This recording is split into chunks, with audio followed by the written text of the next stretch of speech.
Let's not get into all that stuff. What's up, Bernie? Hello. I was enjoying the 9/11 rants because you truly do the best of those because It just needs to be said, man, and I'm not afraid to say it. I'm not going to ever back down from speaking the truth, and I don't think anybody else should be either. We should all be, upfront and as forward as possible with this truth, and not be afraid to speak it anymore, because the facts are on our side, and we'll win that debate if we just if we have those facts and the knowledge of them. This is what I was talking about with the truncation. Here's the cube. There's a quarter way truncated, halfway truncated, 3/4 of the way truncated, and then fully truncated. It becomes the octahedron. Isn't that cool? Right. And so that, I believe, actually might tie into what Howard thinks he's saying in regards to octaves and phase conjugation, and how eventually we'll be able to do this cold fusion through acoustics, and like the heart of the technology that he's trying to claim that we're all trying to figure out and work on. But if you're showing a drone, that's still powered by fans, that's not anti-gravity, so don't try to claim that you got it. Yeah, no, that's not a UFO, man. That's a little helicopter. It's a drone. It's not a UFO. So don't say you have UFO propulsion technology if you got a little helicopter. Exactly. So these are different types of polyhedra and different cells, and these are called Coxeter-Dinkin diagrams, which represent the vertex structure, and it will tell you all the different ones with the P, Q, and R values.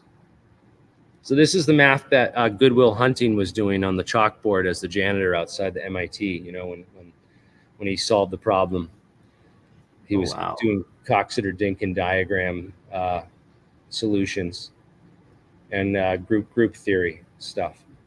So that's a whole other branch of mathematics, which is involved deeply in how crystals form and how crystal structures form. So it's not just this one thing that he's got, and that's all crystals, and that's every crystal in the whole.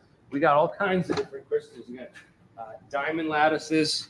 I wish I had some more of my crystals with me. This is a diamond lattice. You can see like certain angles, like this angle and this angle, you can see all the way through. That's so cool. And then every quarter angle, like you can see through, even on the. Yeah, it's super cool. And this is like super lightweight. It doesn't use very much plastic at all, and it's wicked strong. I mean, for plastic.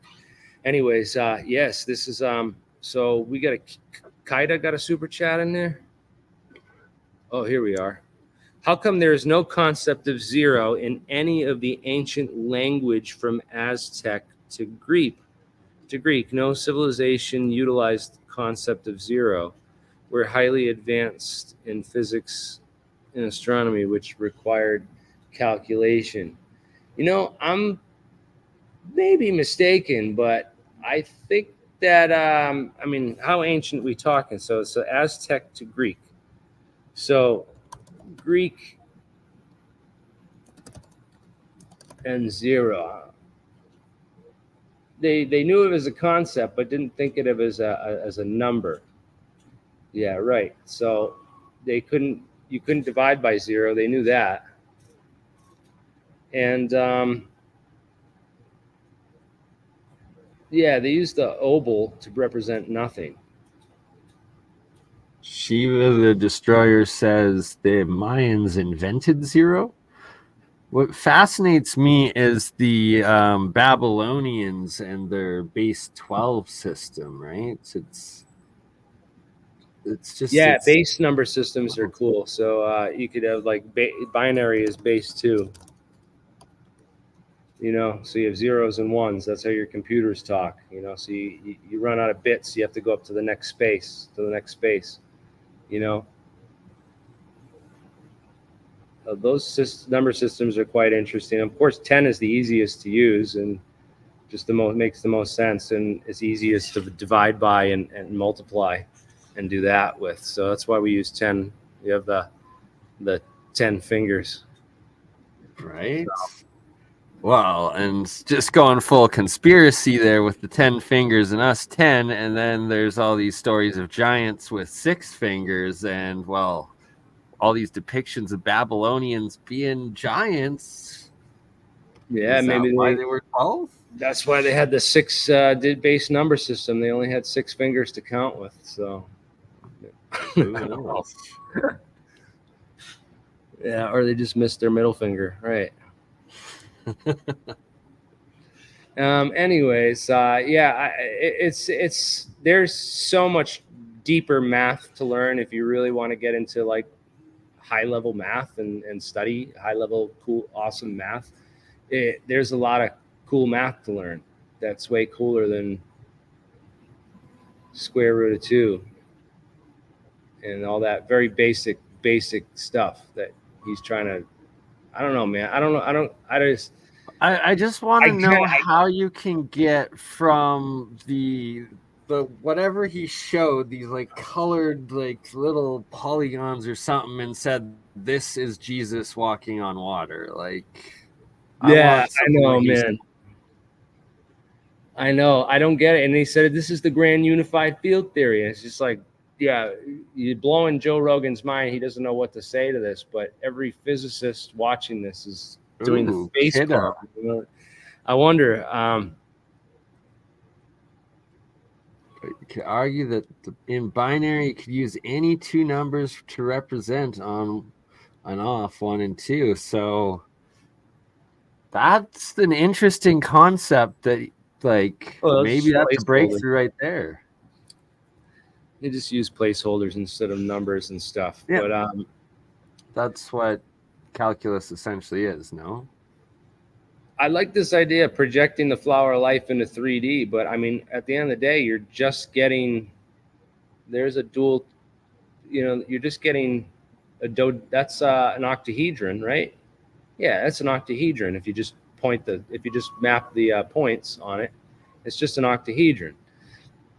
So you're back to the basic Platonic solids and stuff, and you haven't explained how to get the pentagon and where the whole phi relationship with Fibonacci sequence and golden ratio, all that's big part of sacred geometry connected in there too. What I come to understand the overall most relevance out of that, if you want to go back to that image quickly there, see this right here. So this black space, that represents the dark matter space, and then all the spheres that are missing, that are the circles that make up the circle of life there, that is your field forces. That's the energy of the visible universe, and then that's the correlation between how you get in between dark energy and real energy, sort of thing. Yeah, well, he made some other point about how, like, if you count up all the points, if you map this whole thing out and then you count up all the points, it's 137 of them. And I'm just like, well, how does that make any sort of like physical mathematical sense of the fine structure constant and where it appears in nature? And I just couldn't, it just does not compute. We've gotten such better understandings of 100 of that number and what it means physically through our APEC discussions, that like I feel like this has just taken us a huge step backwards from everything we figured out over the last year or two on APEC. And this is true. And then this guy comes on and is like, I got the secrets. I envisioned them through my dreams by going to this library in my dream that has, the book of all the knowledge in the world in it. And it's just in my dreams, and I can go there and read it. And it has, the better chemistry that's, but I don't see him inventing new chemicals or new chemistry stuff, man. It's a lot of claims with not a lot to go off of. And it's like, okay, well, come engage us and show us the practicalities of what you're trying to claim. Yeah.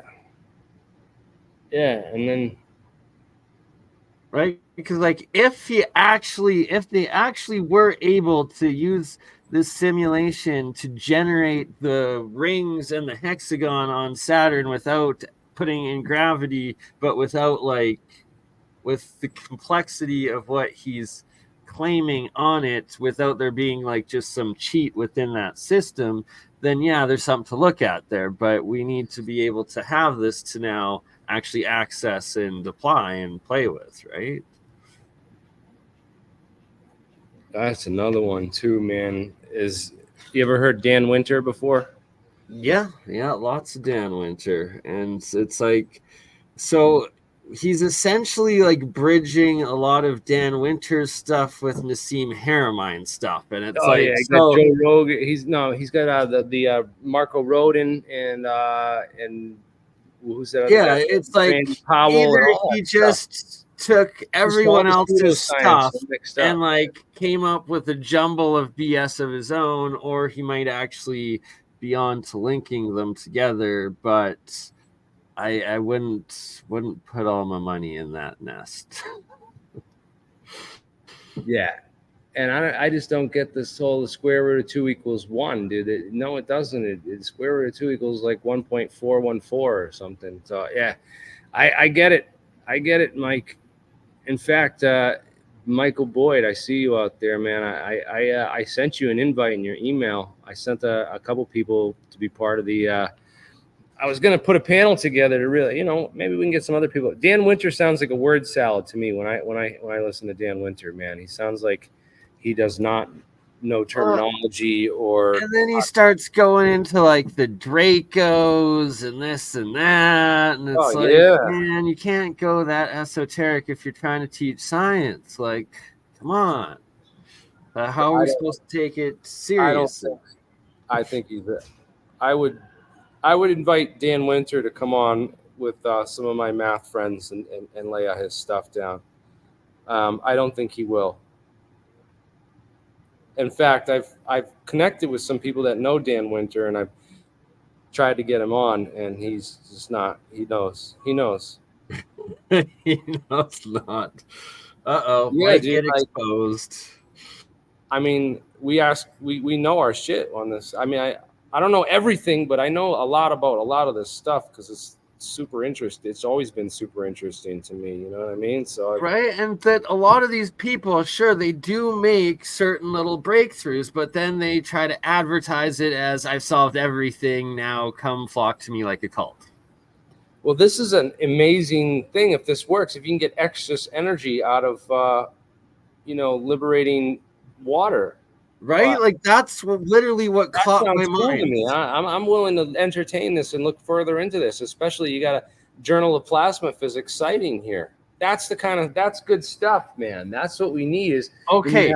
I have to bring up, and can you look up and find, I swear it was like 4 or 5 days ago on physics.org, they published that they've now found a new elemental particle that is smaller than hydrogen, that is just electrons, and it's exactly the same one that was predicted by Walter Russell over 100 years ago in his periodic tables.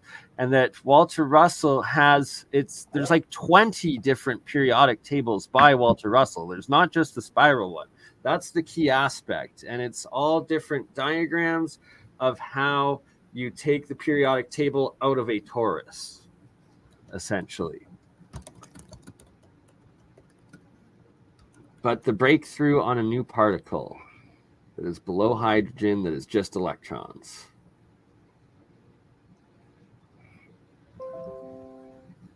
Spread. Beryllium doesn't split water into O2 and nitrogen. It doesn't react to water at all. So that's like a huge part of his claim. He was, right? I think, right. Well, maybe he got the metal wrong or something, but I don't know. I don't